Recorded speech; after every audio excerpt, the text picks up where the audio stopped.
comment quand on découvre qu'un de nos parents trompe l'autre parent en fait. Parce que avec jour au jour, je vais raconter le jour où j'ai cru que mon beau-père trompait ma mère et que j'ai rien dit en fait. Alors moi, il faut savoir que mon beau-père il fait du télétravail, donc du coup il a souvent son ordinateur à disposition. Et moi un jour comme ça, je me baladais dans la maison et tout, mais j'étais petite, hein, genre j'avais 10, 11 ans, même pas plus. Et en gros, un jour je passe devant son ordinateur et là je vois qu'il a écrit un message avec écrit à toute blondinette avec des smileys. Sauf que en fait ma mère elle s'appelle pas blondinette, d'accord, et c'est pas son surnom blondinette. Donc je me dis waouh, à qui il parle en fait, à qui il parle. Et là je me suis dit waouh, c'est sûr il a une meuf, en fait il a une maîtresse. Et je me dis waouh, qu'est-ce que je vais faire de cette info, qu'est-ce que je vais faire de cette info. Je ne voulais pas voir en fait Gilbert Montagnier sur nous, Gilbert Montagnier sur nous. Qu'est-ce que je fais, pourquoi j'ai vu ça de mes propres yeux en fait. Non, je voulais pas. Donc du coup là moi je me suis transformée en agent secret, vraiment j'étais en mode James Bond mais sans la thune et sans le budget, donc j'étais juste aux lampes plus blondes en fait. Et je me suis dit wouh, je vais tout regarder à la lettre, tout ce qu'il fait et tout machin. Et donc du coup à chaque fois que mon beau-père il arrivait et tout à la maison, et bah dès qu'il faisait quelque chose, vraiment le moindre petit truc, genre il mettait du parfum, je faisais oh il a mis du parfum, intéressant, oh il rentre sous le tard le soir, oh là là peut-être qu'il est avec blondinette.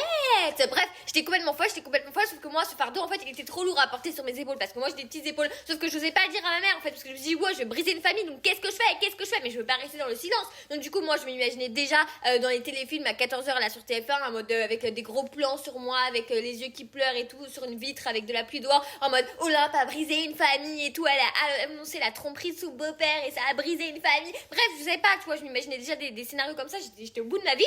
Et du coup moi j'ai tenu 4 ans comme ça, 4 ans dans le secret, 4 ans que je me suis réveillée tous les matins en disant mon beau-père il trompe ma mère, qu'est-ce que je fais, 4 ans à table avec lui, 4 ans de fois où il m'a dit Olympe passe-moi le fromage, et 4 fois où il m'a dit Olympe passe-moi le sel et que même pas j'ai renversé un peu de sel sur sa jambe et tout pour lui foutre le seum. Donc 4 ans je me suis tue, je savais pas comment faire, en fait. Donc moi j'ai paniqué et alors là je me suis dit qu'il faut que je trouve une solution, Et moi, j'ai regardé toute mon enfance Au nom de la vérité parce que c'était mon émission préférée, d'accord, le matin. Sauf que là, même dans Au nom de la vérité, ils avaient jamais créé ce scénario, en fait. Donc, j'avais pas d'exemple, tu vois. Je me suis dit, qu'est-ce que je vais faire? En fait, je me voyais déjà appeler ma mère, oh, ma pauvre et tout, comme ça, à faire un PowerPoint avec toutes les preuves, les graphiques, les horaires de ses sorties. Enfin, bref, j'étais dingue. Et un jour, les gars, au bout de 4 ans, mon beau-père, un jour, il descend et tout comme ça. Et il dit, ah ouais, là, tu sais quoi, je vais rejoindre mon pote blondinette et tout. Ça fait longtemps que je l'ai pas vu. J'ai dit, quoi, ton pote blondinette? Il me dit, bah oui, j'ai un pote, en fait, quand il était jeune, avant qu'il perde ses cheveux, il était grave blond et tout. Et du coup, bah, on l'appelle blondinette maintenant. Oh my god, les gars, mon âme est revenue en moi. Et là, j'ai pleuré. Je lui ai dit, quoi? Blondinette, c'est ton pote?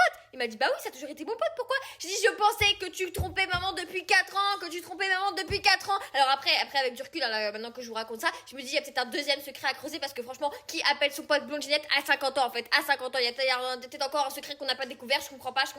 Moi, pour moi, en fait, je suis désolée, mais une blondinette comme ça, à toutes, et bah, ça peut que être une blonde comme ça, au gros sang, comme ça, avec des intentions douteuses, hein. Je suis désolée, moi, je connais pas beaucoup de blondinettes chauves de base, voilà, je pouvais pas savoir que c'était un chauve derrière ce